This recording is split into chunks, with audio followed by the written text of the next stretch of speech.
Hello and welcome back to the Icons of Sin. Daz, happy Father's Day. Thank you very much. Thank you very much. It's my first. Your first Father's Day. How was it? It was fun, man. Yeah, we did a lot of playing with toys, a little bit of eating. Yeah. Cuddles, naps. It was good. It was good. All the things you enjoy. Yeah. So that's something. Weird we should mention things that I enjoy on this episode of the Icons of Sin. Indeed, things that you enjoy. Before we get to that, though, have you been playing anything this week? Have you had any time to play some games? Of course I have. I have been on the Command & Conquer remaster. I saw you were on Twitch.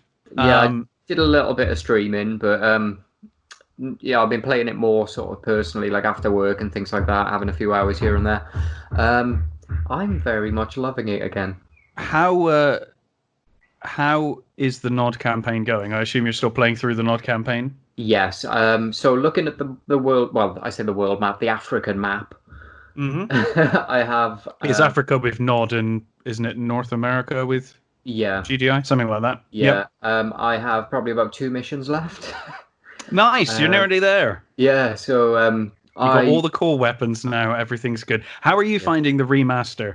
I love it. I think it's great. It's so nice, isn't it? Yeah. I think they did such a good job keeping the core of Command & Conquer. I think the redesigned graphics really complement the game. I found it a bit jarring at first. Mainly the infantry. I think there was something about the infantry that I was like, oh, wow. It's like seeing the infantry so clearly was a bit weird. Yeah. But once you get past that, I think the art style is wonderful. Yeah. I think it looks how you would imagine if you upscaled everything from the old Command & Conquer game. And the soundtrack, man. The soundtrack is fire. Like, it's something else, isn't it? And especially when you get the Tiberium Sun covers of the old songs. Amazing stuff. And the remastered songs as well. There's about 250 tracks on there. It's crazy. I think it was worth buying for the soundtrack alone, personally. Yeah. I need to get those remastered songs out of the game and onto my onto my phone so I can listen to them. Yeah. Yet to touch on Red Alert, the remaster Red Alert. I've just been playing Command & Conquer Remastered. So did I mostly. I dropped into Red Alert purely because we were reviewing it last week, and I thought I'd see what it looked like and how it functioned. It certainly has more issues than Command & Conquer. They didn't have the FMVs, so they lost them sometime in the 90s, I guess. So they've had to use what they had. So the upscaling hasn't been as good as it looks in the Command & Conquer ones. And also the game had some real slowdown in places, only on the first playthrough of a mission, and then it seemed to sort itself out. But I'm sure they would have fixed that by now. That's like a day one. You know, I mean, we re-reviewed Command & Conquer pretty much just after I'd got the game, so I'm sure it's fixed now. But tremendous, the Command & Conquer remaster. It's amazing. It's amazing. It's good to have Kane back. Young Kane, as I like to call him, even though he doesn't seem to age too much, he tends to look younger in lower definition. Let's put it that way. He doesn't seem to have aged. That guy. He just maybe he is actually Kane. Yeah, potentially. I mean, I wouldn't put it. I wouldn't doubt it at this point. Thank you for the screenshot, by the way, that you sent me in the week of Seth with the gun to his head. That must have taken some time to get that exact photo, or did you just burst that? I knew it was coming. Yeah. Oh, yeah. Of course. So all that was I was waiting. After he told you to go after the Pentagon, you know it's time. It's coming. Yeah, I was like, oh, I've got to get this. I need to show Durs that I'm on this mission. Like, I need to show Durs I'm here. The most rewatched cinematic of Command & Conquer. Yeah, and that's just after he sends you basically what's supposed to be to your doom, right? Yes, because and then the mission itself is actually quite tricky. The mission before. Yeah, it really is tricky. I can't quite remember what it was now, but he gives you like less and less forces to deal with any given situation. Yeah, you just end up like at one point you have no like you know because you like sort of deploy your control center, don't you? The construction tower, basically. Yeah, and like he sends you into missions without one, so it's literally just a couple of guys. Yeah, just like you've got a couple of tanks and 6 men, off you go. Which you get those missions early on in Command and Conquer in the GDI campaign and the Nod campaign, but the difference is this is like late into the game when the game is way harder, and then all of a sudden you've got no forces to deal with anything. Yeah. So you get through that mission, you grind through it. When I first started playing again through the week, I did start off on normal, just because I wanted to ease my way in a little bit. Sure. I played through it on normal, and I passed that mission. And at that point, I was like, if I can do that, I could probably play the start of the game on hard, right? Oh, hard is a whole nother level. So I've been playing it on hard, and that's where I am at the moment. It's not a lie. Hard is difficult. Yeah. But I'm sort of 2 missions away from completing the Nod campaign on hard, the way it should be. The way it should be played. Yeah. It is a hard game though. Especially on the harder difficulties for sure. Yeah, so some of the earlier missions are a breeze now because I've looked into. Yeah, you're so used to it now. I mean, once you know what to do to counter each thing in that kind of chess game that Command and Conquer is, you're good to go.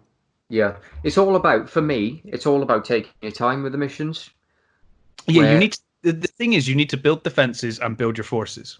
Yeah, if you rush, you just end up getting this problem where your forces are dying, and then you're quickly trying to build more forces at the base, and it just never quite gets there. You need to dig in, build your force, and go for it. And when you've only got a few units on the map, you need to sneak along the map. Yeah, definitely. And you've got those missions where you don't have the base. You need to sneak along, and you need to use the right units for the right units, counter the right units. Because if you send in, your Humvees or your, missile bikes against Rocketeers, you're fucked. Basically, it's all about taking your time with those missions. Yeah, these are things I've learned through the week, because when I was a kid, I don't think any of this actually sank in. So it's sinking in now, and I'm appreciating it more for it. The strategy element of this strategy game is now being sort of utilized by me, and it's good to go back to it. An older person with more of a head on my shoulders and sort of retry. So absolutely. And do you know what struck me with the remaster is that playing it back through, I always remembered Command and Conquer just being quite straightforward. Yes. And you kind of go into the remaster thinking, well, there's not that much strategy to Command and Conquer. It was one of the earliest strategy games. We've progressed since then. Things have got more complicated. But there's a surprising amount of strategy and depth to that first game. Absolutely. I took it for granted in my first playthrough. I say my first playthrough, when I first started going through those missions, and I was just literally just moving my men along the line, just opening up as much as the map as I could to see what was going on, and unit lost. So now it's more a case of, you get your defenses, you build yourself up. Literally, you could make yourself so overpowered if you want to. You absolutely could. You absolutely could. One day we're gonna have that on stream. We're gonna do a skirmish against each other, or maybe we'll team up. Who knows? Because we can team up now, right? I'm so happy there's a skirmish mode for Command and Conquer. Yeah, there was never a skirmish mode. I would have killed for skirmish mode. I remember as a kid, I just used to play through the last levels as either Nod or GDI because that was like the biggest challenge I could get. Yeah, and it does basically give you the open map, and you have to deal with it, and you've got everything unlocked. I was so thankful for Red Alert having a skirmish mode, but I always missed it in Command and Conquer. So I'm so glad they added it in here. Yeah, no, it's amazing. We are going to have to get on that soon. I'm well up for it. Yeah, for sure. I'm up for that. Absolutely. So, I'm not going to tell you what I've been playing this week, although if people have been watching the Icons of Sin page, it's kind of obvious, because I will be covering it later on. What are we talking about this week? So this week we are looking at quite a broad topic. It's, to say the least. Yeah, it's somewhere along the lines of nostalgic games or our top 5. Yeah, so all time. I didn't go with the top 5, although some of these probably would be in it, to be honest. In fact, the thing is, my top 5 would probably change by the day. So on any one day, these could be in my top 5. So we'll just go with that. You went for a top 5, so you actually spent some time thinking, what is my top 5 games of all time? And there were some not games of all time, nostalgic games. Yeah, there were 5 or 6 that didn't make the cut that I was really close to putting in as Same well. here. So There were so many. So what I did to kind of make life easier for me was try and avoid games that we talked about on the show before. There's one in here that we have talked about before, but aside from that, I was like, oh, I'll try and avoid those and hit different things. yeah, It ended up being a weird list for me. As someone who, like, I mean, I started on the C64, then the NES, hmm and then, you know, throughout my life, I've played pretty much every console. I own a lot of consoles. But it all ended up mostly being PC, and I don't really know why. It just kind of happened yeah, this way. I'd also tried to separate it so that I had different genres, so each one's its own genre, as much as possible as well. yeah. But I that was think just me. there's a lot to learn about a person based on this category. I think. Oh dear. I think I think you could, like, going through the lists that we've sort of not intentionally in secret, but we have sort of come up with We haven't talked separately. about it. Yeah, We we haven't haven't talked talked about about them. which I like. I wanted Yeah, it that way. I kind of wanted to not necessarily be surprised because I think I'll probably guess some of yours, but I just wanted to kind of see what happens. yeah. So I've got a bit of a confession to make, Durs. Go on. They're all Dark Souls games, aren't they? It's Dark Souls 1 to 3. Demon Souls, Dark Souls Yeah. 1, 2, and 3, and Bloodborne. That's my no. No, that's not it. There's gonna be some of that in there. I'm, Of course there spoiler, is. but Of course there I is. mean, They're this is they're me, they're in dear Durs. to your heart. Yeah. What I've actually done is I've got two separate lists. One of them is nostalgia focused only, and one of them is my top 5 games. Of all time. Yeah. So, So yeah, that's wow. I had to do it because my top 5, when I was just looking at my top 5, Yeah. apart from maybe one or two titles, they're quite recent. So nostalgia isn't more of a, more. Yes, they're nostalgic to me in the way that if I go back and play them sort of 7, 8 years down the line from when they came out, I still have that excitement that I had when I first played them. But I had to get like a separate bit with some mentions for the nostalgia aspect because they didn't make the top 5, but they were games as a kid that I played. They were Yeah. games that I'd love to go back and play that I can't right now, things like that. So there are some extra titles that I'll wing at you. Cool. So I went full nostalgia. But should we go one each in that sequence? Let's do it. And would you like to kick it off? Sure. Go for it. So I will start you off with a little known game called Final Fantasy VIII. I've never heard of such a game. So Go for it. So Final Fantasy VIII, the sixth in the series. Come on, talk to us about Final Fantasy VIII, Daz. You're an expert at Final Fantasy. If anyone hasn't listened to the RPG podcast, Daz is an expert on Final Fantasy. So Final Fantasy VIII, or the emo Final Fantasy, as a lot of people know it. So it was 1999. Yep. And we just had the massive success a year or two prior of Final Fantasy VII. Huge. And I know we talked about that in the Amazing RPG game, podcast. yeah. Wow, that was big. Yeah. That was like people that didn't play JRPGs played that game. Everyone. Yeah. Everyone that had a absolutely. PS1 played that game. Yeah, 100%. So after such a big title, where do Squaresoft go now?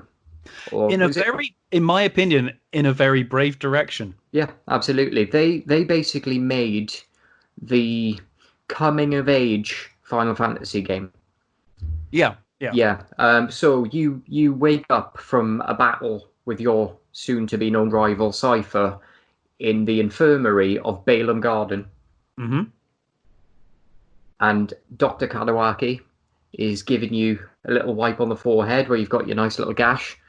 And it turns out that you are severely injured. You have a head trauma on the day of what is supposed to be your graduation ceremony and your final sort of seed, which we'll come into in a second, seed sort of exam, a field exam. It's a bad time. Yeah. So Squall, knowing that he needs to do what he needs to do, rushes along to his seed exam.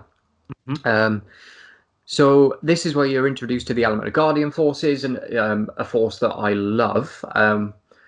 So Seed is big, or CD as some people say, because it's got a capital D in it. It's basically a mercenary force that's run from Balaam Garden, which is an academy, a school, like a military school.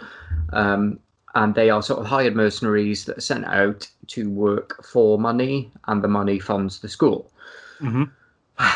Right. So Guardian Forces, you have you have two to begin with. So you have Quetzalcoatl and you have Shiva. My favorite of all time is Shiva. And you're sent out to the Fire Cavern to defeat Ifrit, who is another Guardian Force who will join you if you do enough damage to him on the timer that you have. You have to prove yourself. Yeah. And what you find is these Guardian Forces are elemental. So you have Quetzalcoatl being a thunder type, you have Shiva being an ice type, and Ifrit, who is a fire type. Fire is weak to ice. You see where that's going. It's kind of teaching you early on to use the elemental attacks and things like that to defeat enemies that are weak to it, which I think is a quite good way of setting that combat emotion. You put one monster against another, and the monster that loses bows down and joins you, which is, obviously very satisfying. One thing I would say, early game, this game, if you play it again now and you played it when it first came out, the nostalgia hit is huge, but you do find yourself skipping the dialogue if you're like me. So, like, you know where it's going, you know what's happening, so you do tend to sort of button mash through the dialogue a lot, or I do anyway. Yeah. So, brief rundown of the story. There is an evil sorceress named Adir. Right. So she has control, basically, of not only Cypher, who is your rival early on in the game. Ex-friend, right? Yeah, absolutely. Yeah. She also controls a lot of the governing bodies of the area of the world that you live in. So she's kind of looked up to as this kind of queen-like sorceress figure. But she is, at this point in the game, the big bad. What you actually find out during the game, obviously you fight her twice. The second time you're successful in removing what is essentially mind control. So there's another sorceress that's more powerful that holds mind control over a deer. Right. Who in fact used to be they call her mistress at the orphanage that you all grew up in. God damn. So yeah, this is the thing, the depth of the story. I know a lot of people don't like Squall as a character and they think he's whiny. He is whiny, of course he's whiny, but it suits the game though. Yeah. And like it's a weird time paradox game where things always go full circle. Squall is destined to become a seed. He is destined to defeat Adir. He is destined to fight Ultimecia, and then come back to his child self and tell himself that it's going to be okay. And do you think that a lot of people that criticize Final Fantasy VIII didn't finish it? Potentially. I think. Do you think they were just put off by Squall early on, gave up and didn't continue? I do think that could be the case for a lot of people. I think there are bound to be people out there that don't like the way it ends as well. Sure. I think from my perspective, I really enjoyed that it was, all right, they're doomed to repeat this. I really like that idea. And the fact that, they're always going to meet each other, Squall and Renoa are always going to kind of fall for each other, and she's always going to end up floating through space, and Squall's going to have to fly out into space. Yes, there's so much banana stuff to this story that, you know what, you play the game, and if you complete that game, and you play it again, the same things are going to happen, but that's canon. Yeah, absolutely. It means by playing the game a second time, you're continuing the canon, and I find that very interesting. That's an interesting take. Yeah, I hadn't thought about that, but I guess being the way that the game is structured, every time you play it through, you're just another repetition of that cycle. Yeah, I find that very interesting and quite clever, and I don't know if that was intentional. But I don't know if it was intentional, but that's a really nice unintentional thing. I'm going to take it that it is. All right, I'm just going to give Square that. Why not? So, yeah, I don't know how in depth am I going with this, Durs? This is good. It's great. Yeah. There's no So, time limit on this show. You know that. yeah, that's true. That's very true. Well, technically there is today. Actually, yes. Today we're recording late, so there is actually a Yeah, time limit. But yeah. it's fine. That's down to me double booking myself, forgetting that It's Father's Day. yes, It's your first year. that You might not have thought, oh yeah, that day is now important to me. it wasn't that. I knew it was Father's Day on Sunday. I knew I Hmm. had podcast on Sunday, but I Yeah, didn't link the two together as both being on Sunday for some reason. But yeah, I don't know. it's But all here we good. are. Here we are. So Final Fantasy VIII. Yeah. So, one of the things I have to mention about Final Fantasy VIII is its minigame. Okay. Triple Triad is one of the reasons why I will still pick this game up. I love collecting the cards. Hmm. I love battling. It's basically a very simple 9 square card game, which in time will introduce new elements and new rules. But the basis of it is you have 9 squares on a board. You have your player cards, which are based on characters, monsters, guardian forces, and bosses in the game. Hmm. And the idea is all cards have a north, east, south, and west number. Right. And when somebody puts a card down, what you need to do is find a higher number on the opposing. So if Hmm. somebody's got a 2 on their north and you can put a card above them, you want it to be higher than a 2 to flip their card. And Yeah. it's just a case of getting more than 6 points to their 5, basically. Top trumps. That's all it is. It's top trumps. Sounds Yeah, great. I mean, it's no Chocobo race, but it sounds yeah. good.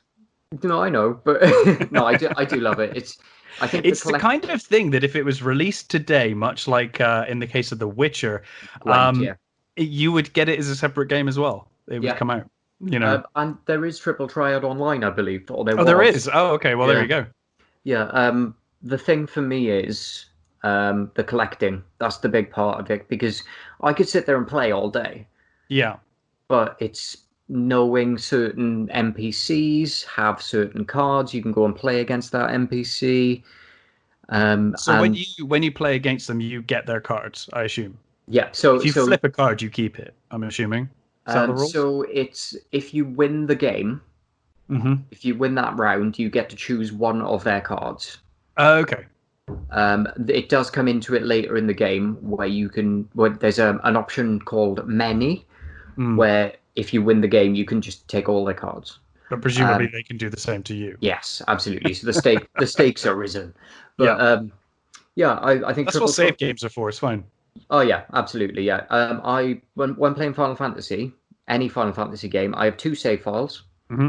and if it's a Final Fantasy game where I can freely save on an open map, I will have those 2 save files. One of them will probably be about 10 minutes maximum along from the other one. Then I'll alternate them. Nice. Yeah. So if I realize, oh, there was something I did 20 minutes ago. Ah, right. Okay. So I'll go back to that save. And it's like I've got like a kleptomania almost for triple triad cards. Um, and you have to have doubles as well because certain cards will give you certain sort of magical powers and things like that if you transform them. So Right. but you don't want to use your last of a certain card in your No. collection. You need to have a double of that. So yeah, that's kind of where I am with triple triad. It's a chore Addictive. sometimes. It's a chore sometimes to like. All right, okay, I've started a new game. I've now got hundreds of cards to find again. But I know where they all are, Durs. I've played it that much. Do you know what I mean? It's like It's just like sick, man. I'm in a certain area, and I'm like, oh yeah, okay. Before I do any missions here, I'm gonna go and This play is that this. game of Yeah. cards. Yeah, and if I mess it Cool. up, yeah, back I go. But yeah, so that's Final Fantasy VIII for me, Durs. Wow. And what a game. A game I've never played through. I watched some of your live stream of it though, and it looked really good. Yeah, it's a fun Looked game. good. I really enjoy it. It's in the top 5 for a reason. That comes Yeah, in for you're me at number 5 though. at All right. number 5. Yeah. So mine aren't really in an order, although I can give you my number one last, and there's a very good reason why it's my number one. So I'll do that much. And it Yeah, probably do would be that. mine. And in fact, in terms of nostalgic games, it probably would be near the top, if not number one anyway. So I'll Okay. leave that one till last. But, Daz, in 1987, Ooh. 1987, Akira Kitamura created Rockman, known over here as Mega Man. And in Nice. 1988, there was a sequel made called Mega Man 2. And sometime in the early 90s, I got a copy of Mega Man 2. And it was amazing. Yeah. This is one I have very, as I do with my number one pick, actually, but separate from that. This wasn't not a torturous memory. Like, I remember getting, I think it was Bart versus the Space Mutants while on holiday, and just the whole holiday I just wanted to play it, but I was away, so I couldn't play it, you know? And I was just like, the whole holiday I'm just reading the manual and just like, oh god. It wasn't like that. It was a fine memory. We'd been out somewhere, and the game was bought, and I distinctly remember, you know, when you're in a dentist waiting room and you got these horrible magazines and all that crap. I had my copy of Mega Man 2, and I just remembered, I really, really vividly remember reading through the manual and looking at the back of the case of Mega Man 2 whilst waiting for my dental appointment. Nice. Mega Man 2 is, for me, my favorite, probably my favorite action platformer of all time. It's just tremendous. It takes place 1 year after the original Mega Man. And after the initial defeat of Dr. Wily, who is a, series long prick. Yeah. He's created his own set of robot masters in an attempt to counter Mega Man. So those are Metal Man, Air Man, Bubble Man, Quick Man, and Crash Man, Flash Man, Heat Man, and Wood Man. Nice. So a lot of them are element based, but not all of them. It's kind of all over the place like that. And he constructs a new fortress and an army of robotic henchmen, which Mega Man then has to go and defeat. So Mega Man is sent by Dr. Light to defeat Dr. Wily and all of the robot masters. What really blew my mind when I first played this game is this was the first game I'd played where I could just select whichever level I wanted to do in whatever order I wanted to do it. So you can face each of the robot masters independently. You don't have to do them in any particular order. Even though I don't know whether everyone has the same order, but once you've got your order, you always, like, I picked up Mega Man 2, I don't know, about 4 months ago, and as soon as I picked it up, it was the same order I always played it through. You know, the order, the winning order that I had as a kid is still my winning order now, and it always will be. So you can play in any order, which I find really cool as a kid. And each robot master has its own unique abilities. So like Metal Man throws metal blades. You got Bubble Man, which shoots bubbles. Quick Man, who's really quick. Crash Man, who just crashes into you. Flash Man, who I think can stop time. If I remember rightly, it was either that or Quick Man. I can't remember which way it was. Heat Man, who obviously is fire, and Wood Man, who has like a leaf shield. And the really cool thing about Mega Man, the Mega Man series in general, but with Mega Man 2 being my first introduction into the series, is that you can steal their powers. So when you defeat an enemy, you take their abilities, and you can use their abilities, and you can switch through the different abilities. So as you defeat more robot masters, you get more abilities. That's cool, man. Really cool. So again, it's a game of chess, and it's knowing, what will defeat what. And usually it kind of makes some sense. There's some like logic to it, where certain robot masters' abilities are more effective against other robot masters. It's trial and error for the most part, but a lot of it you'd think, if this would logically work. It probably does. Yeah. Some of the best platforming I've ever played. Not a very difficult game, I don't think. I don't know. Some people say it's really difficult. I'm not sure. I think I played it so much as a kid that it's kind of ingrained in my muscle memory now. Yeah. But honestly, one of, if not my favorite action platformers of all time. And something you will hear me say throughout this entire podcast. The soundtrack is amazing. Yeah, buddy. The Mega Man 2 soundtrack is just some of the best 8-bit music You know what I think, right? ever made. I think we should get some T-shirts done, some merch, right? I, And like I literally, funny enough, I redid the logo as you saw. I did. And Yeah, one of the major reasons I did that was I thought we could put that on a t-shirt. yeah. We should slap that on, right? Black T-shirt with that design on it, and on the back, the soundtrack was amazing. I could make that, you know. Yeah. The problem is sourcing them cheap enough. I could get them and we could sell them for nothing. We could Hmm. make no profit, but they'd still probably cost quite a bit because, you know, Redbubble or Yeah. is it Zavi or someone like that. Yeah. There's a couple of companies that I've looked at before and they're all quite expensive, but I'd be willing to do it if people want to do it. I'd probably buy Hmm. one for myself, if nothing else. Yeah. Might be worth doing a pre-order, you know, maybe in the future or something like that, and Even a see few how that goes. episodes, you Yeah. know, because people seem to still be listening so far, which is Hmm. nice. Yeah. Um, Cool. so yes, Mega Man 2. Over to you, Mr. Daz. Okay. So here we go. Sounds like it's going to be a big one. Right. Here's the thing. Right. We've talked about this before. We can talk about it again. I'm gonna have to go Skyrim, my dude. You can't go wrong with Skyrim. Yeah. I think. The Elder Scrolls nearly made it into my list. The only reason I Yeah. didn't pick an Elder Scrolls game is because we had talked about it. Yeah. And I'm talking about a game that we've already talked about before later. So I was like, oh, I better not. But Yeah. no, Skyrim, man, go for it. Go for it because So- that was huge. Yeah. Skyrim was my introduction to Elder Scrolls, as I said before. And it's one of those games. I'll be honest, right? I played the hell out of it when it first came out. Mhm. And what I did at the time, there was a company that was like renting games out. I can't remember what they were called, but they would like mail order you games, Right. and then you just send them back, and then they send you something else off your list. Hmm.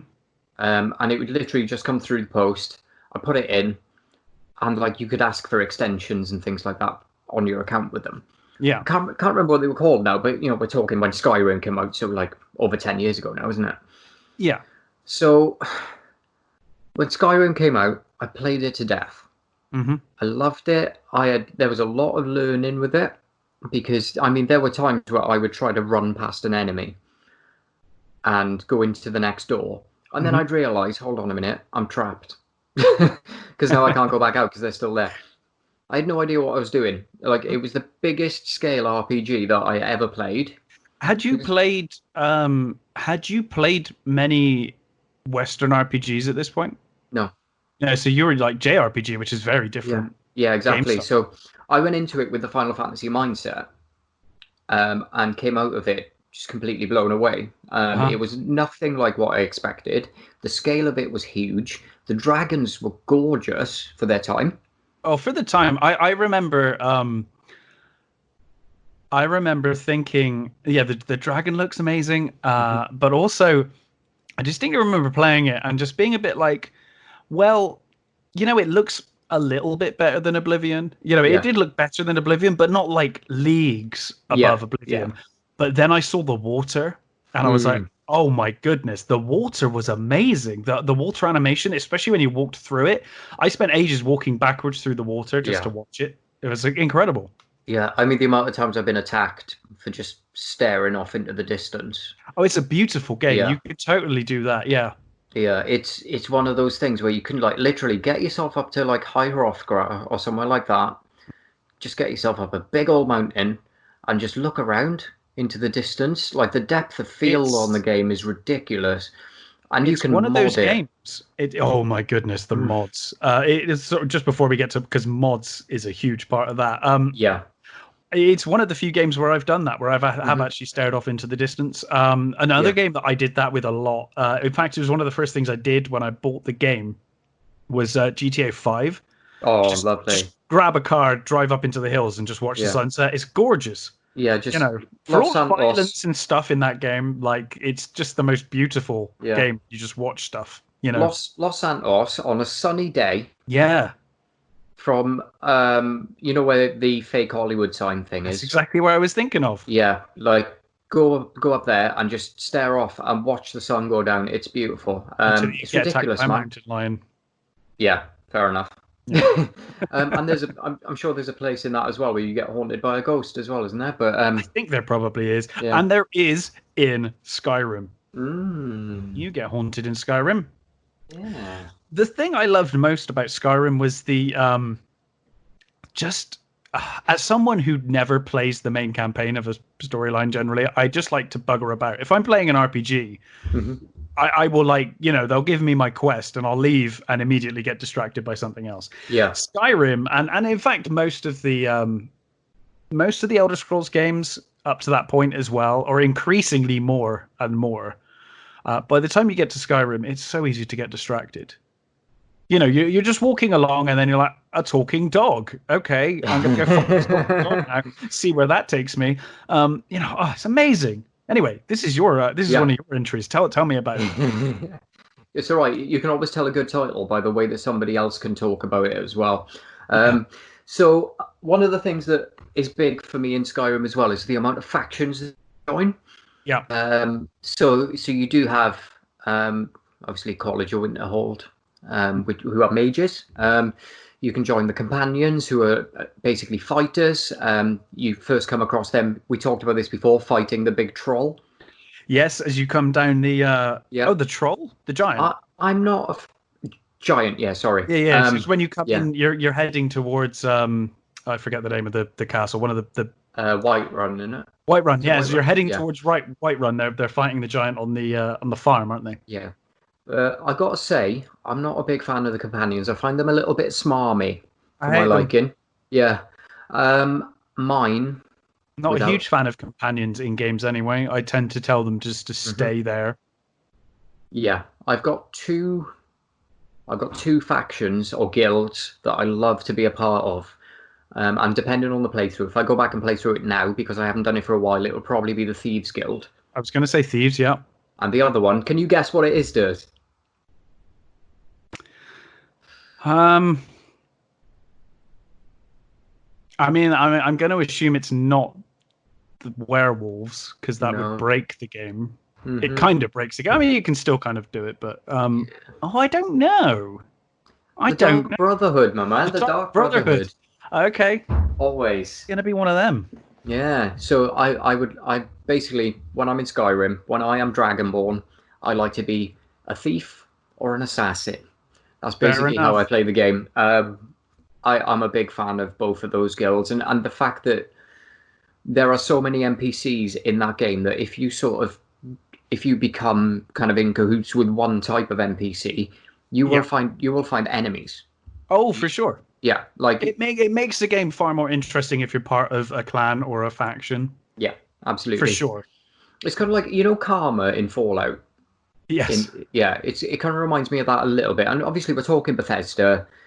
Then there may be a little bit of cross integration there, but if you do a lot of bad things, like kill a lot of people, you're going to make a lot of enemies. If you're going to do really good things, you're going to make a lot of friends. And and I think joining a guild kind of takes that one step further in a way, and it's kind of like, all right, okay, you might have done good things, but you did it for these people and they're our enemy, so now we don't like you. And vice versa. So Skyrim, the whole Mirac DLC, Alduin as a main boss of the regular storyline is fantastic. Terrific. There's a section of the game where you're up the tower in Dragon's Reach and you capture the dragon in this contraption to basically to torture for information, isn't it? Yeah. That everything that's going on in that right there, where he's like flying around the balcony trying to attack you and stuff, and you manage to drop him into this trap and stuff. Oh my God, there's even the tutorial where Alduin is chasing you. Yeah. Through, basically, you go through these caves and stuff, don't you? And around a prison area in a village. And it's just getting torched around you. Things are exploding. People are burning. Yeah. Bro, that's the tutorial. It's so invigorating. It's such a great opening. And Bethesda have not been great with their openings to the Elder Scrolls games in the past. It's like, yes, you're a prisoner. Welcome to this new place. Skyrim was like, you're about to get your head cut off, and then a dragon turns up and starts burning down the entire place. Run for your life and pick, who are you going to side with on your escape? Because you can go two ways with, even in that point, you can go two ways. I loved it, and I loved the outside of the guilds. I loved the world where you've got the Imperials, but the Imperials were kind of almost the good guys in Oblivion because it was an Imperial. The location. I can't remember where it was now. Tamriel. Is it Tamriel? No, Tamriel's the whole place. Oh, I forget. Anyway, wherever you were, the Imperial. It's an Imperial area. It's an Imperial, country, as it were, within the Elder Scrolls world. But coming here to Skyrim, the Imperials they've invaded. It's not their land, and they're not necessarily the good guys in this one. They're not necessarily liked because you've got this other faction, and I think that both factions have got very valid reasons and points. Yeah. And that's one thing I really like. There's no they're the bad guy. I mean, obviously you've got the dragon threat, but in terms of the main people you're interacting with, I think they're all well enough written to where you're like, I can see your point of view. There's no you're an asshole. It's no, both sides have got a point. I think Imperial versus Stormcloak is a very... Oh, I was Stormcloak. So was I. Yeah, I was Stormcloak. I was like Imperial to begin with, and then when I met the Stormcloaks, I was like, yeah, these dudes. Yeah, I'm all about these dudes. No, mate, it's sick. It's such a good game. You know what? And it's become a meme. Like, people make fun of it, and I think people slag it off now just because it was so big and it's installed on everything. And there's the Switch comes out, and oh my god, there's another copy of Skyrim. But you know what? If I had a Switch, I'd buy Skyrim for it. I've got Skyrim and Skyrim remastered, but I'd still buy it again for a handheld console. I would. Yeah, absolutely, mate. Absolutely. It comes out because it's that good. Yeah. What they did with Skyrim was open up an extra element to the world that was already there. They made Tamriel so much more immersive for me, anyway. It's hard to go back. I don't think I can go back and play. I wouldn't go back and play Arena. I could go back and play Daggerfall or Morrowind or Oblivion with my nostalgic eyes. But I think if you started with Skyrim, it would be very difficult for you to go back, even Oblivion, because the combat in Oblivion compared to Skyrim is a massive downgrade. Yeah, well, that's the thing. It's like, Emma. I am aware of Emma, yes. Yeah, she's a big Skyrim fan too, and she's also a fan of Morrowind and Oblivion. She played those games first. Yeah, so she can go back to those. Oh yeah, and she has done. And I've sat and watched her play them, and not enjoyed them as much as I do Skyrim. I can watch her play Skyrim. I love watching people play games, mate. I watch streaming all the time.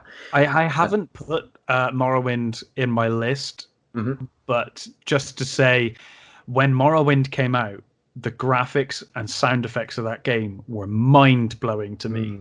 Didn't even know my PC was capable of doing that, to be honest. I love it when that happens, though, when you put a title in and it just blows you away. Yeah. But that's what I had with Skyrim anyway. It is. I mean, even as someone who'd played every other game in the series at that point, Skyrim was just incredible. My gripes with it being more consoleized aside, I understand the reasons why they did that. Obviously, Skyrim is one of the best, most immersive RPGs ever. Yeah. It's incredible, and I will give credit to Elder Scrolls Online as well. I will give credit to it. You know what? They did really well with that. Yeah. Had a rocky start, but if you play it now, it's really good. Well, I mean, they brought some of the areas into the game now, haven't they? So you've got things like Morrowind and as part of DLC for it. So you can go back to those places and do new missions. Did you buy a house in Skyrim? Do you buy houses in Skyrim? Yeah, I don't. Yeah. Do you know what I do every time I play, without fail? Without fail. And I don't know why I do this. I've always done it, and I always will. Whenever I play Skyrim, I go to that house where you've got that lovely lady who turns into a witch. Yes. When you go down in her basement, I kill her, and that's my house. Oh, cool. I just take it. I'm like, that's my house. And I don't know why. I think it was like the first time I played through, I came across that witch, and I was like, I will use this as a base of operations now. I'll leave stuff in these cupboards, in this chest. And ever since then, whenever I play, I'm like, this is my house. Unless I do the mods, because once you introduce mods, then I'm like, well, I want to live on a pirate ship now. So, do you know where mine is? Where? Always the same house. Okay. In Whiterun, next door to the blacksmith. You know that house? Yeah. Always. 100% forever. That's a good place for a thief to live. Yeah, it's good because you're right next to the blacksmith, which is right good. In there, aren't you? Well, and as a thief, you're right in town. You're right there. Got to think as well. There's a pub down the road. You're a 2-minute walk away from the Jarl, right? Uphill. So you've got Dragon's Reach there as well. Not only that, but there's horses just outside if you do get lazy. Just outside the gate, pretty much. Yeah. Like location, man. You know, expert Skyrim players stand at the top of the steps at Whiterun, and they hide. This is just what I do. I don't know why I do it, because he really annoys me. By the steps, and you get maybe just in the water sometimes, and you get your bow and arrow, and you aim down, and you shoot that fucking street preacher in the back of the head with no one noticing. That's the key. That dude annoys the hell out of me. I kill him every time, and it takes some time because you have to wait for the guards to be looking the wrong way. Yeah. And I will always kill that dude. What is going on over here? Yeah, I don't know. Don't know, mate. I wasn't there. He's got an arrow in the back of his head. I was dead at the time. I don't know. Forget about your arrow to the knee. There's an arrow to the back of the skull. Yeah, he is an annoying piece of shit, isn't he? Let's be honest. It doesn't last long. Yeah. No, I've knifed him a few times up close. Sure, as a thief, I must admit that I find the best way to play Skyrim is the stealth route. Stealth with a bow and arrow is my preferred play style. And then you do your little sneak level up glitch early in the game in the tutorial. The glitches. I always remember in Morrowind just jumping everywhere to just level up. Just level up stamina constantly. Yeah. Or just go into a wide open area and crouch and just walk around where there's nothing around you. Just sneak through the roof. Invisible sneaking because nothing's there to see you. But sure, it works. Yeah, I love Skyrim. Yeah. And I think it gets too much shit these days, and it's purely because it was such a huge game. Oh, don't get me wrong. I love a good Skyrim meme as well. Oh, so do I. You know what I mean? Like, if you're gonna make fun of the game, then if it's open to it, man. It's open to it, but it doesn't take away from the fact that it's absolutely groundbreaking. I would, if Skyrim came out again today and I played it today for the first time, you probably wouldn't hear from me for about 6 months. No, it's just as good today, and the remaster was really good. They did a really good job with the remaster. Yeah, I'm a huge fan of Skyrim. I think it's terrific. Yeah. So anyway, enough about Skyrim, Durs. Let's move on to one of yours. Sorry, mate. I'm keeping. No, don't be sorry. Time. It was a good one. It's nice when we've got games in common that we can talk about. So I will go with the game I've been streaming the last 2 days on the Icons of Sin page, Fallout. And I will chuck in Fallout 2 as well because it's the same game. It's not as one choice, Fallout/Fallout 2, because they're practically the same game.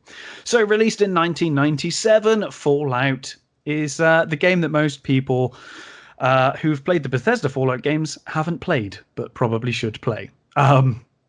It takes place in an alternate mid-22nd century, decades after a global nuclear war. And you are the inhabitant of a vault. And obviously the people that played Bethesda Fallout games will be, well aware of this kind of story.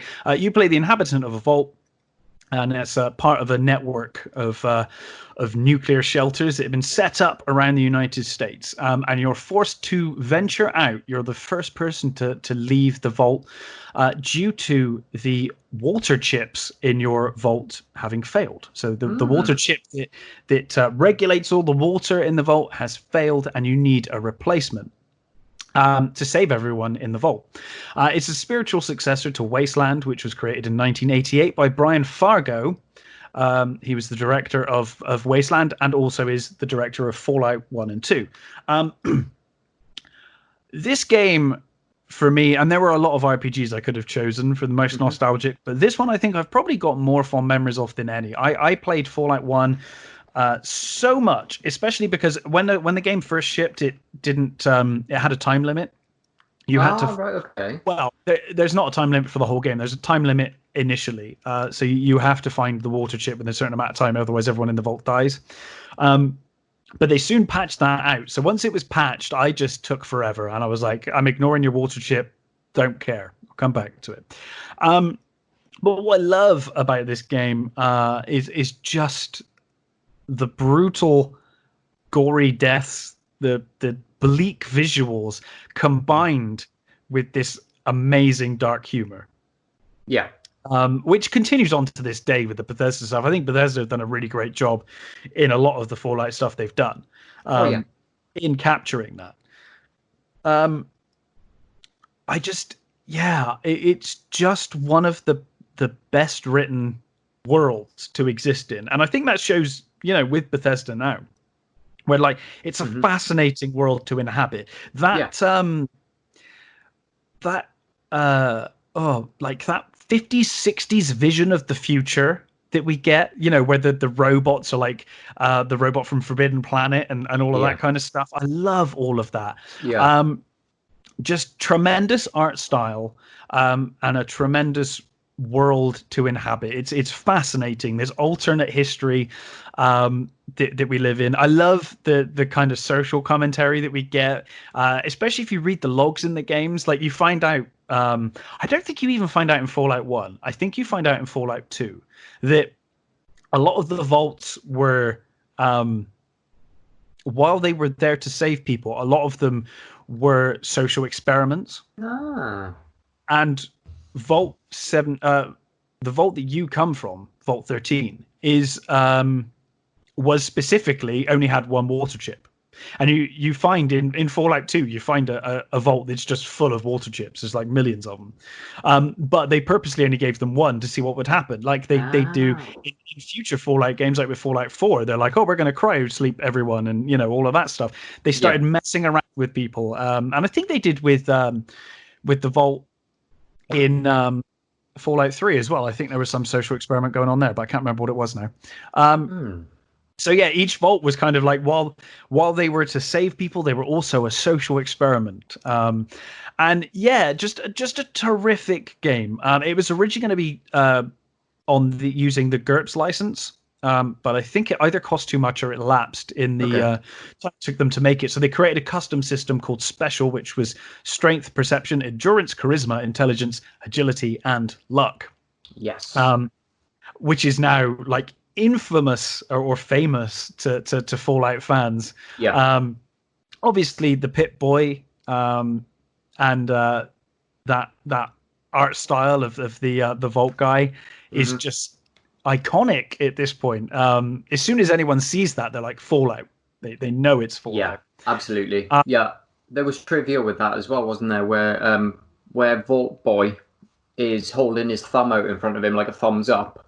Yeah. That was a technique apparently used to gauge the distance with of an explosion. Yeah. You see it in Apollo 13. You see it when he does it with the moon in the movie. Yeah, same thing. So it's to judge the distance of something. Yeah. In this case, obviously, a nuclear explosion. Yeah. So when the nuke goes off, listeners, I do not recommend that you stand there putting your thumb out in front of it to see how far away it is. I suggest you just, probably just take all of your appendages and die horribly. Yeah. There's only one place to be in the result of a nuclear explosion, and that is right under the bomb. You do not want to be surviving that. No. Yeah, so an amazing game. And then they took that, and with Fallout 2, which I think only came out like a year later, using exactly the same engine, slightly more refined, we had Fallout 2, which takes place in 2241, which is 80 years. I think I said it was about 100 years in the last podcast. I've done some research now. 80 years after the events of Fallout and 164 years after the war, the nuclear war. And it basically follows the original... The character you played in Fallout, you play his descendant. You're part of a primitive tribe, which is starting to starve in the wasteland, and you're looking for this ancient relic called the Gek, the Garden of Eden creation kit, which obviously is a tribe. You don't really know what it is. You just know that your descendant talked about it. Yeah. That it will somehow help your tribe from starving. You don't really know what it does. So you wander out into the wastelands to try and find the Gek, the Garden of Eden creation kit. And the great thing about Fallout 2 is that it's exactly the same map, pretty much, as Fallout. Yeah. So, but it's 80 years later.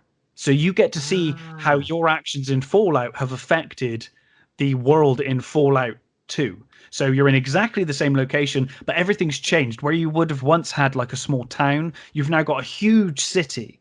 Where you once had a vault, you've now got an entire city built around a vault. Small factions in Fallout have become like massive factions in Fallout 2. It's really interesting from that perspective because you're basically the overmap is exactly the same. Yeah. That's really cool. I didn't know that. Yeah, it's really cool. If you've played through Fallout and then you go to Fallout 2, you'll get a lot more enjoyment from Fallout 2 because you will have gone to those locations, but now they're completely different when you get there and things have changed in 80 years since the last game. It's great. That's amazing. Great. It also added a car. A car. It's a car in Fallout 2 and you can use it to travel the wasteland a lot quicker. And it kind of amazes me that Bethesda have not added a car or cars to Fallout games, because there was a car. It's the only car in the game is your car, and it does get stolen at one point. You have to go get it back. But so you end up with a car, and you can use that to travel the wasteland as long as you've got fuel. Yeah. Good stuff. Yeah, so Fallout 1 and Fallout 2, huge thing to me. I remember finding, back in the day, you used to get PC Gamer magazine, PC format. I think it was PC Gamer this time, and they had demo CDs, which is the main reason you bought them. Get all the demos. Yeah, that's like back in the day. It was all about getting the demos. Yeah. So got the demos, and it was one of the best. And I still want to track it down to this day. I can't remember if it's PC Gamer or not. I've looked online and I can't find the exact issue. There was an issue. It was like, for me as a kid or a teenager, it was the best demo CD ever. Because it was one of those demo CDs that had about 4 or 5 games on it, maybe 6 games, that literally defined the next 10 years of my life. Where I was just like, every demo on that CD was amazing. And it had Fallout. And for a long time, I saw it in the list and I just skipped it because I was like, Fallout is a stupid name. I was just thinking like, oh, it's going to be like just a comedy game, like Fallout. I've fallen out with someone. Yeah. Like, it hadn't occurred to me that it would be nuclear Fallout. Yeah. And then one day I'd played every other game on there to death, so I chucked that in, and it turned out to be my favorite game on the whole disc. Once I started playing it, I was like, oh no, Fallout, nuclear Fallout. Okay. So Fallout 1, Fallout 2. Massive for me. Amazing. And I do think Bethesda have done really well with what they've got. Yeah, absolutely. I think game-wise, Bethesda, they've gone from strength to strength as well. I think their new edge, maybe not Fallout 76 so much. I think 76 apparently is a mess, but to be honest, as a company, they've gone from strength to strength until that one game, and I don't, it's a dud and it's not good, and that doesn't make it okay. But I think, it doesn't write Bethesda off by any means. I'm sure that their next game will be incredible. And I'm sure we've all shouted at Todd enough about that now. So absolutely, yeah. I look forward to some more Bethesda coming through in the future. Absolutely, sure. Yeah. So, are you ready for a big surprise? Tell me about Dark Souls, Daz. Dark Souls 1. What a revolutionary game. Yes. So this game combines RPG elements with survival elements with horror elements. Yes. It's hard, dude. It's a hard game. It really is. And I think I said before, I actually didn't like this game to begin with. Yeah. And it was because I know you said it's become a meme and all that, but it was because I had to get good at it. I didn't think, I just needed to take my time. And once you get good at the game, there's so much more depth to Dark Souls than you would ever imagine from playing it for, an hour. Yeah. It's really quite a deep intricate story once you get into it. Yeah, this was almost number 2 on my list. We're on number 3 at the moment. This was almost number 2, but there is a reason why number 2 isn't number 2, which I'll come back to. But Dark Souls 1 for me was the game that I played just after Skyrim, so I came into it a little later than release. Yeah. Wow, this was a hell of a lineup you had here. You started with Skyrim, going straight into Dark Souls, one of your favorite games of all time. And that's the thing. My thing then was, right, okay, I just swing my sword, right? And you know what I mean? I level up and I swing my sword. That's what I do. Don't worry about the shield. Just go swinging. Yeah. No, you don't do that. What you actually do is you take your time. You are aware of every enemy that is in front of you and where they are and what weapons they have, what they can do. Yeah, you've got to bait them one at a time in some cases to come towards you and just bait that aggro. Yeah. Take 2 steps forward, bait the next one. You know what I mean? You have to do it, dude. It's got to be done. And I tell you what, one thing that makes the game a lot easier is learning how to parry. Sure, yes, for sure. That's like essential. Yeah, absolutely. So, brief run through of the game for anybody listening who might not be aware of what Dark Souls is all about. So, you awaken in a prison cell. Funny that, eh, Durs? We talked about being a prisoner at the start of the game earlier. It's an RPG trope. It is. But it's fine, and it works here. It works really well because you are the nameless one. You don't have a character, really. Yeah, chosen undead. So basically, you wake up in a cell, and a knight throws the key to the cell through a hole in the ceiling to you. Yes. You leave the cell. You're what's known as a hollow. So basically, what happens is, with dying over time, because within this reality, the chosen undead sort of regenerate at the last bonfire, don't they? Because they're powered by fire. Yes. So the chosen undead at this point is hollow. And what that means is, as you die and die and die, you lose more and more and more of your humanity, and you become almost like a zombie type, a brainless sort of ghoul. Then, to use a Fallout term. Yes. But yeah, so you escape from your cell using the key. 1 second there, sorry. That's quite all right. So I've always wondered. Oh, that's okay. Are you good? Yeah, I just didn't want to cough into the podcast. I do apologize. Oh no, that's cool. So yeah, you're basically in this undead asylum, as it's called. So undead warriors are taken to this asylum when they're captured after death, and that's where they respawn. You work your way through, find yourself a weapon based on the choice of build that you've made. Yep. And you fight your way through to be picked up by a giant crow on the edge of a cliff. Yep. And taken to Lordran. So once in Lordran, your aim is to ring the 2 bells of awakening to open the gates to Sen's Fortress. Yeah. Fight your way through Sen's Fortress to Anor Londo, which is the land of the gods. Yeah.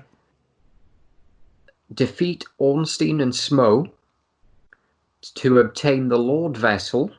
I'm not reading this. I'm just trying to make sure I don't skip anything. No, that's cool. Doesn't matter if you are reading it. We can prepare for these podcasts. Yeah. So you obtain the Lord Vessel, and then what you need to do is take that to the Kiln of the First Flame. This then allows you to warp from place to place, and also opens certain boss areas to fight the 4 Lords of Cinder. By fighting those 4 Lords of Cinder, you take their souls and you burn them in the Lord Vessel, which opens the door at the Kiln of the First Flame, at which time you can go in and defeat the Lord Gwyn, the current Lord of Cinder, to stop the Age of Fire from ending and the Age of Darkness from beginning. So that's Dark Souls 1. That's Dark Souls 1 in a nutshell. Yeah. One of the things I really like about Dark Souls 1 is that when you start playing, it appears to be a very linear game. It does. And it's really not. No, it's and that's not. one thing I really like about that game. It really tricked me into thinking, oh, this is just a real sort of linear game. And it's really not. Yeah. I mean, there's certain elements of it as well that you could consider platforming. I would certainly consider it platforming. I've always wondered, I don't know if you know this, and I don't know if this is true or not. I always wondered. There was a PC game called Severance Blade of Darkness. Okay. I forget when it came out. Probably, I guess, early 2000s, something like that. And I always wondered whether that was what inspired Dark Souls, or whether it kind of whether it was one of the inspirations for Dark Souls, because it's very similar. Yeah. Very similar, especially in its difficulty. Yeah, I think Takeshi Miyazaki. So what am I talking about? That's a totally different person. He makes music for stuff. Hidetaka Miyazaki, on the other hand, is the developer of Dark Souls. Right.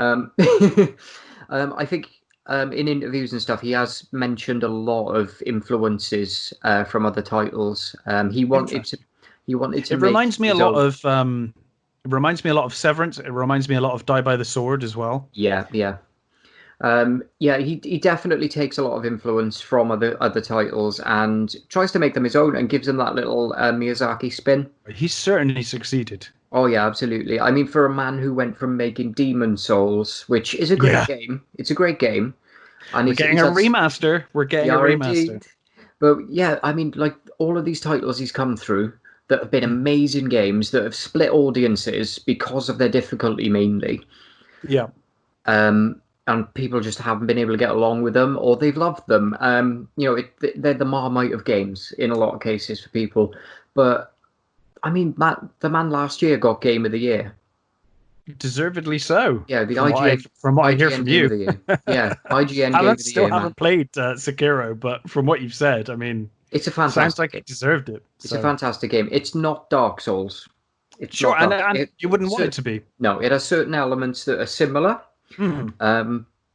Like sort of bonfires, sculpture idols. That it's the equivalent to it, and things like that. Once you die, you lose what you've gained during that life, for example. Yeah. But apart from that, I mean, you are looking at an amazing story based in a feudal Japanese setting. It's really cool.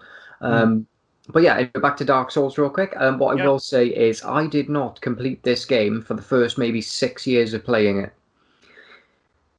Too hard, or just didn't get around to it? I mean, first time I played it, I rage quit.